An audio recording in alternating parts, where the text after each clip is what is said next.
The country of Italy is dethroning Novak Djokovic from the top of the game. It started in Davis Cup. Djokovic just came off from winning the US Open and the World Tour Finals. Then he plays center, has match points, has a look for a backhand passing shot on match point, doesn't convert it, loses that match. Serbia ends up losing to Italy in the semis. Then he goes off to the Australian Open, loses to Sinner, doesn't play until Indian Wells, and now he loses again to an Italian player, Luca Nardi. And look, the fact that Djokovic lost to Nardi, who's Italian, is just a coincidence, but I do think the Davis Cup did have a huge effect on Sinner, of course, but it also had a little bit of an effect on Djokovic. I recently made a community post from an interview with Novak where he was asked what tennis had taught him, and he said that one of the most valuable lessons is to be able to shake losses off and looking for that next opportunity that can come in the next tournament. So while I do think this is true for Novak, it doesn't matter that he lost his first match in Indian Wells. He's going to have a chance to redeem himself in Miami. But I do think that tennis is a game that's based on confidence. And that great year of 2023 ended on a sour note. And Novak did say himself that this one is going to sting a bit when he was talking about his Davis Cup loss. So this is not something that Novak is used to. He usually plays extremely well in the beginning of the season, and now he's got a bunch of losses. He lost to De Minaur at the United Cup, he lost to Sinner at the Australian Open, and now he lost to Nardi at Indian Wells. So it's super important for Djokovic to do a good result in Miami, and then especially in those clay court tournaments starting in Monte Carlo. And because Nardi is Italian, I want to take this opportunity to talk about Italian tennis, which is absolutely exploding. See, back in the day, Italy wasn't a tennis powerhouse in Europe. There were other countries that were strong, like way back in the day, Sweden, then Germany. More recently, it was France and Spain that were dominating tennis in Europe. But Italy, right now, is one of the strongest tennis nations, not only in Europe, but in the entire world. See, there were a lot of great female players from Italy over the last 15 years or so. Francesca Schiavone, Grand Slam champion. Flavia Pennetta, Grand Slam champion. Roberta Vinci, who was a phenomenal player. Camilla Giorgi, Sara Errani, and now the top four are Paolini, Bronzetti, Trevisan, and Cocciaretto. And Bronzetti just lost to Coco Gauff. She's a really good player. I think she can keep going up in the rankings, and Paolini is on absolute fire. I think she's got a legitimate chance to crack the top 10 this year. So Italy has had a lot of success on the female side, but on the men's side, it was definitely less. But now there are so many young Italian male players going up in the rankings. You could have a situation where you have 4 or 5 of them in the top 30 in the world. So let's go through the Italian male rankings. Sinner is number 1, ranked number 3. Musetti is ranked 26, he's number 2 in Italy.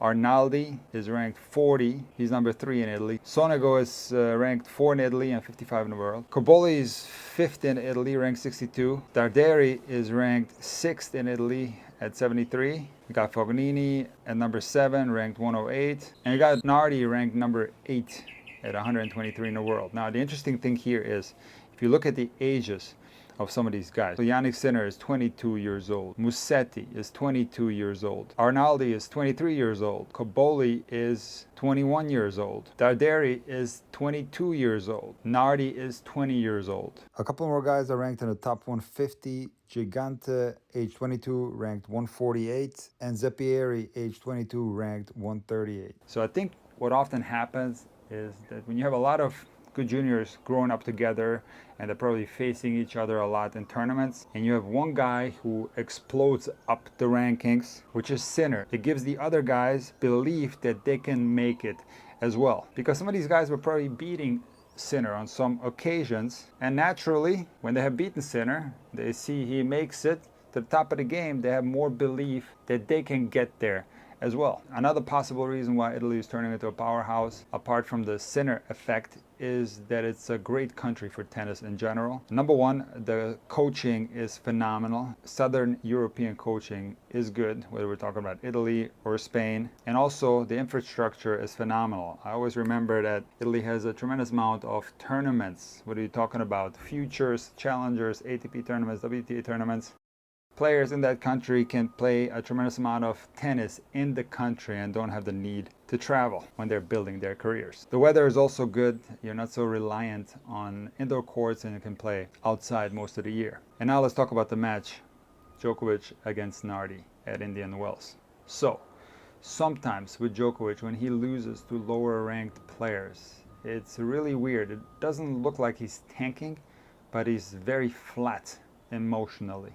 I've seen this numerous of times with Djokovic. I've even seen it last year, especially in that clay court stretch prior to the French Open. That was not the case in yesterday's match. Djokovic was not mentally flat. He was fighting really hard to win this match. Now, he did not play well. He made a lot more errors than he normally does, and he made a lot of errors on the backhand side. And in my opinion, Djokovic has the greatest two-handed backhand in the history of tennis. Djokovic is also one of the best movers in the history of tennis. But despite that, Djokovic was out of position a lot on his backhand. When I looked at some of those backhand mistakes, especially in slow motion, it didn't look like he was set up correctly to the ball. He was reaching forward a little bit, he was reaching to the side a little bit, and was making errors. So how is that possible that someone with unbelievable footwork and unbelievable technique on the backhand side was committing a lot of errors? Well, that's the complexity of tennis. We don't know why it was the case. Maybe Djokovic wasn't feeling his best. Maybe he wasn't used to the way Nardi was playing. It was the first time that he ever played him. Or it could be other unknown reasons. But fact is that Djokovic was committing a lot of mistakes. But on the other hand, Nardi was playing spectacular tennis.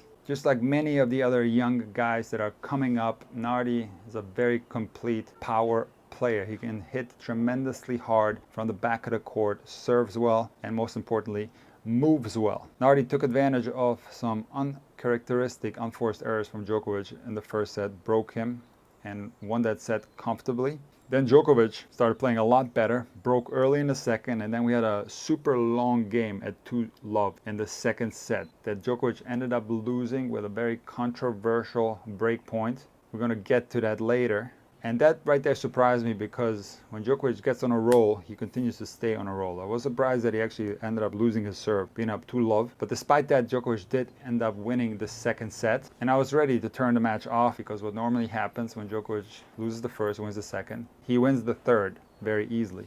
But that did not happen yesterday. His players were on serve, and then at 3-2, Nardi played an unbelievable return game to break Djokovic's serve, blasting ground stroke winners. There was one in particular where he hit a forehand on the run down the line like a laser beam. He was playing fearless, he was playing freely, and he was taking it to Djokovic. So both players end up holding serve until 5-3 in the third, and I thought that maybe here Nardi is going to get a little bit tight, but no, he played an exceptional serve game and won 6-3 in the third. So it turns out that Nardi is a huge Djokovic fan and had a Djokovic poster in his room when he was growing up. And when these guys met at the net, there was an exchange, and it had to do with that point I was telling you about, that 2-love Djokovic, break point Nardi in the second set.